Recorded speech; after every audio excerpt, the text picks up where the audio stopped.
get out, get your snow pants on, and get going, because this is what you have to play with. This type of snow is the snow that you have to play with here in the Greenville County Travelers Rest area. You can see the smoke behind me as it billows up into the sky, and the fire is spreading so quickly because of the high wind speeds. A tow truck just arrived on scene, as you can see right there behind me, to tow what is the suspect's vehicle. People who live off Highway 9 in Henderson County are going to see a road closed sign like this one for at least the next 3 days. We actually just saw an investigator car drive through here moments before this hour of daybreak started, and they could be looking for more victims on this property. There's 95 acres of land that they still have to comb through. Well, these are the t-shirts Clemson fans have been waiting all season to get. Take a look, finally, with the words "National Champions" written on them. So we had to ask the players, when they go down the buffet line, what are they filling their plates with? I want to introduce you to probably the youngest Clemson fan. This is Baby Banks.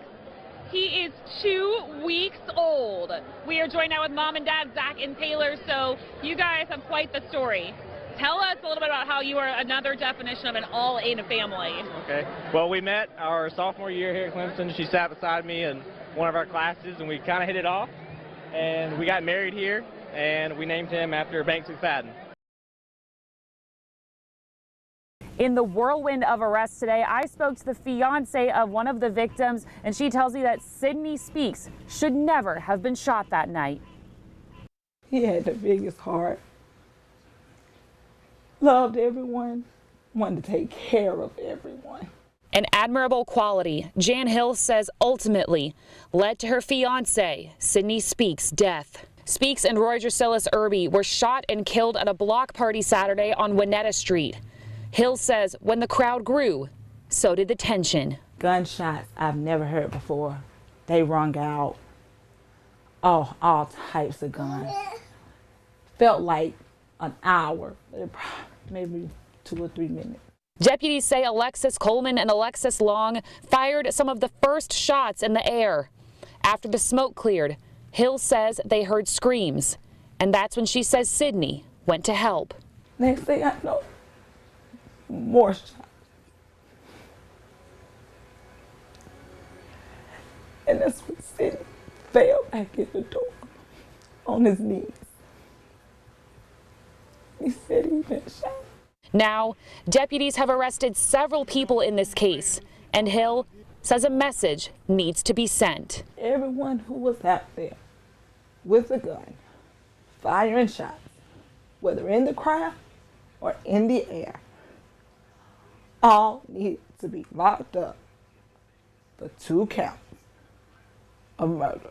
Now she's trying to stay strong for their kids, but knows their lives are forever changed. Family gatherings,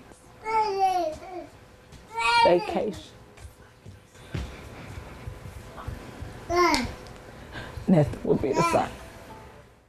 The sheriff says even more arrests could be coming in this case. In Lawrence County, Katy Solt, 7 News. Well, Gordon, lunch today on the menu there was snapper, grilled chicken, and beef stir fry, and that was just for the entree option. But the head chef behind the menu says after the last 22 years, he's got it down to a science. Just like the Panthers, executive chef Aiden Waite and his team are up before the sun comes up to get ready for the day. I walk in here at 4 in the morning. On an average day, I'm working somewhere in the neighborhood of probably about 16 hours a day. His playbook is a menu, and it's something he starts working on as early as June.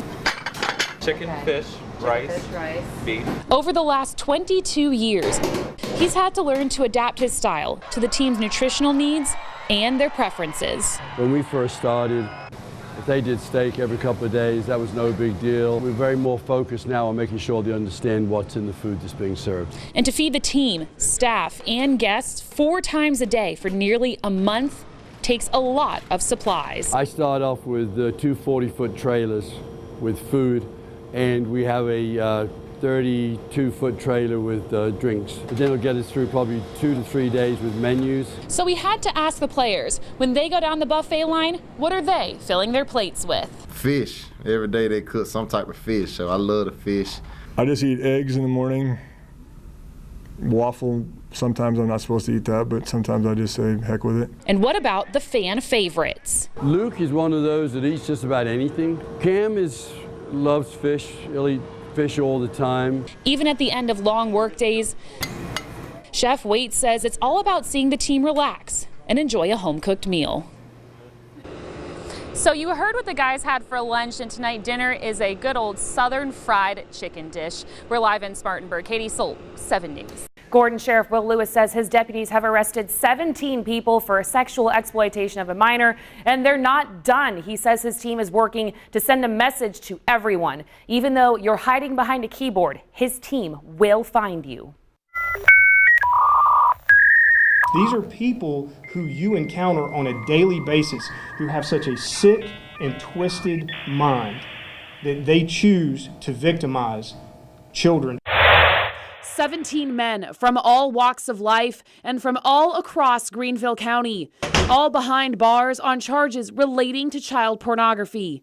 The Internet Crimes Against Children, or ICAC unit, was created in January. Investigators like Master Deputy Michael Rainey have spent thousands of hours going through backlogged cases. We have to examine people's computers and devices and look for images and photographs and try to find the stuff nobody wants to look at. Some of those images too graphic to even mention. Imagine just flipping open somebody's phone and all of a sudden you see a form of bestiality involving a 2-year-old. That's not something that's normal for a person to see. The response from one of the investigators was, "I'll never get those images out of my head." Sheriff's Office. Our cameras were rolling when investigators arrested one of these suspects. We even got the chance to ask Samuel Hargrave about the accusations against him. So is all this just a misunderstanding? Yeah, it's somewhat an understanding, somewhat true, but we're just gonna have to get to the bottom of it. And the sheriff wants others to know his ICAC unit is far from done. Put some time back. Think about it. Well, you know, we'll give you 25 years to think about it. We'll give you somewhere between 25 and life to consider whether or not this was a good opportunity for you. Sheriff Lewis says he expects about a third of these cases to go to federal court, and he tells us that's based on the amount of downloads, the content of those pictures and videos, and if any of these men are repeat offenders. Jaquez's mom wants to know what security features and safety features are being put in place on the buses to make sure this doesn't happen ever again.